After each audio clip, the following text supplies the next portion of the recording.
Gue punya cerita Moebi tentang salah satu anak panti asuhan yang ketemu dalam tanda kutip ibu aslinya selama dia tinggal di panti. Jadi cerita kali ini terjadi di satu panti asuhan yang ada di daerah Jawa Tengah. Gue gak bisa sebutin daerah spesifiknya. Kejadian itu sekitar tahun 2005-an dan panti asuhan ini tuh isinya gak terlalu banyak lah, kira-kira cuma 20 orangan.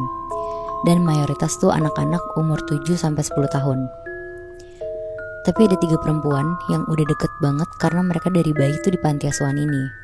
Namanya kita sebut aja Nabila, Lala, dan Nindi. Mereka bertiga tuh seumuran dan jadi yang paling muda di panti ini. Berarti sekitar umur 7 tahunan. Kegiatan mereka sehari-hari di panti itu tuh ada waktu belajar, waktu makan, dan waktu main. Terus ditutup sama waktu tidur. Mereka bertiga tuh pinter-pinter Bi. Anak-anak yang walaupun gak sekolah ke sekolahan, tapi tetap berusaha untuk gak ketinggalan apa yang anak-anak seumur mereka pelajarin. Untuk rumah pantinya ini tuh tipe rumah tua yang cuma 2 lantai doang. Tapi anak-anak yang paling kecil tuh semua tidur di lantai 1. Nah kebetulan Nabila, Lala, sama Nindi tuh sekamar bertiga. Jadi kenapa mereka bisa sekamar dan deket dari kecil tuh karena Nindi tuh dari mereka kecil selalu bisa ngelihat hal-hal yang gak bisa dilihat sama orang lain Bi. Kayak pernah waktu masih kecil dia tuh nunjuk-nunjuk pohon yang ada di belakang rumah pantinya, terus bilang, Ibu, padahal ya gak ada siapa-siapa di situ. Dan satu pantinya pun kebetulan gak ada yang bisa atau ngerti hal-hal kayak gitu juga. Jadi ya paling dia dialihinnya kayak diajak main sama Nabila sama Lala. Kebetulan karena anak panti yang paling gak takutan dan pengen temenan sama Nindi tuh cuma Nabila sama Lala doang. Jadi mereka tuh bertiga kayak kemana-mana bertiga sampai berani sekamar bareng. Karena anak-anak yang lain tuh jujur pada takut semua Bi.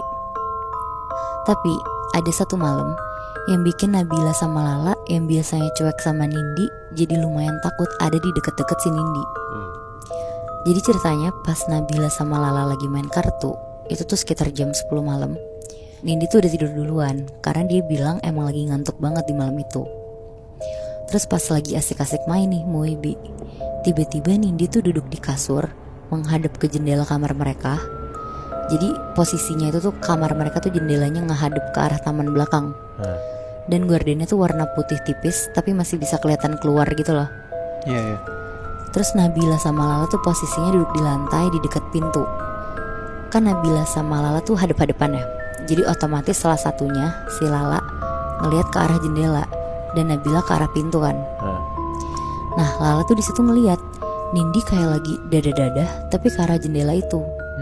Tapi pas Lala pastiin lagi tuh nggak ada siapa-siapa di situ. Akhirnya Lala teriak lah, Nindi kamu dadah-dadahin siapa sih? Nindi tuh langsung nengok ke Lala sambil jalan ke arah pintu. Terus bilang, sebentar ya aku dipanggil. Aduh, wow. Terus Nindi langsung lari tuh keluar kamar.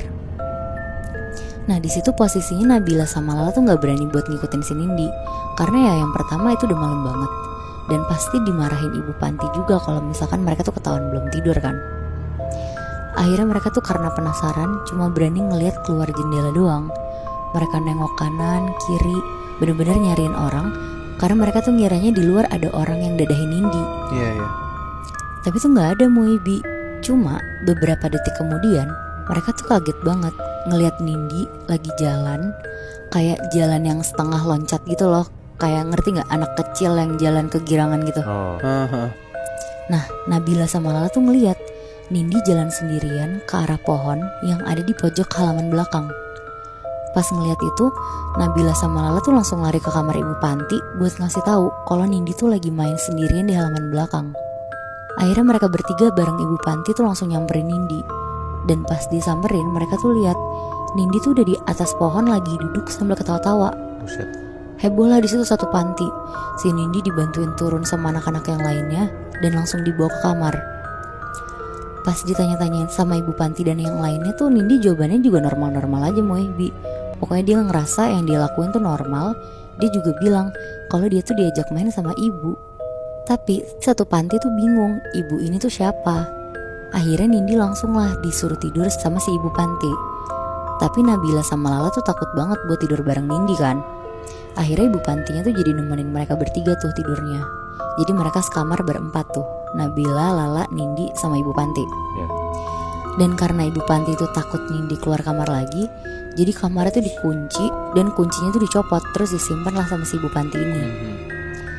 Nah sekitar jam 12 malam mereka semua tuh mulai tidur. Posisi lampu tuh mati semua. Dan pas udah tidur, tiba-tiba tuh gak lama ada suara tuh kayak cetek-cetek, kayak kerikil yang dilempar ke jendela gitu Moibi. Yang pertama kebangun tuh Nabila. Dia ngucek-ngucek mata terus ngeliat ke sebelah kirinya, karena di kirinya dia tuh Nindi. Tapi gak ada tuh si Nindi di kasur itu. Gak ada Moy. Akhirnya kaget tuh si Nabila. Dia nyari ke sekitar. Gak taunya si Nindi tuh lagi di depan jendela, tapi di dalam gordennya. Kayak lagi megang-megang jendela sambil ngeliat keluar. Karena ada Ibu Panti juga, jadi Nabila berusaha gak peduli lah sama apa yang dilakuin si Nindi, karena udah males kan. Dia balik badan terus dia berusaha tidur. Tapi pas Nabila merem, dia tuh dengar ada suara ketawa Mbak Kunti. Suaranya tuh jauh banget kedengerannya. Terus karena si Nabila ini panik sama takut, dia berusaha lah untuk makin meremin lagi. Tapi gak lama dia tuh dengar si Nindi ini teriak, "Ibu, ibu, jangan pergi, ibu sini." Nah karena si Nabila gak kuat, akhirnya dibangunin lah si Ibu Panti sama si Lala. Pas dibangunin dan mereka berdua kebangun, pas buka mata mereka bertiga tuh ngeliat ada Mbak Kun lagi gendong Nindi sambil Nina boboin si Nindi. Di dalam kamar? Di dalam kamar itu Moy. Aduh gue merinding banget. Fuck. Wah di situ langsung lah semuanya lari. Dan si Ibu Panti ini tuh masih berusaha nyari kunci yang dia simpen di saku celananya dia. Karena nyarinya sambil panik, jatuhlah itu kunci ke kolong tempat tidur. Dengan posisi masih sama, Nindi tuh ngomong, "Ih jangan takut, ini tuh ibu aku." Bu Panti tuh sambil ngambil kunci, berusaha buka pintunya dan keluar bareng lah sama si Nabila sama Lala. Di situ Nabila sama Lala jerit-jerit sambil nangis-nangis ke Ibu Panti, sampai satu panti tuh keluar dari kamar semua. Akhirnya karena suasana panti jadi gak kondusif, besok paginya tuh Ibu Panti langsung ngehubungin kerabatnya yang lumayan paham lah sama hal-hal yang tak kasat mata kayak gitu. Dan pas Nindi dipanggil dan dibacain, ternyata Moibi, sosok Mbak Kun yang dipanggil ibu sama Nindi itu tuh beneran ibunya Nindi, yang udah meninggal 7 tahun lalu karena kecelakaan bareng Nindi pas Nindi masih bayi. Jadi Nindi tuh emang dititipin di situ sama orang yang nolongin ibunya Nindi, karena ibunya tuh meninggal di tempat lah satu keluarga kecuali Nindi. Akhirnya tapi setelah kejadian itu, Nindi tuh langsung ditutup mata batinnya. Dan setelah itu tuh gak pernah ada lagi tuh kejadian Nindi ngeliat hal-hal gaib lagi.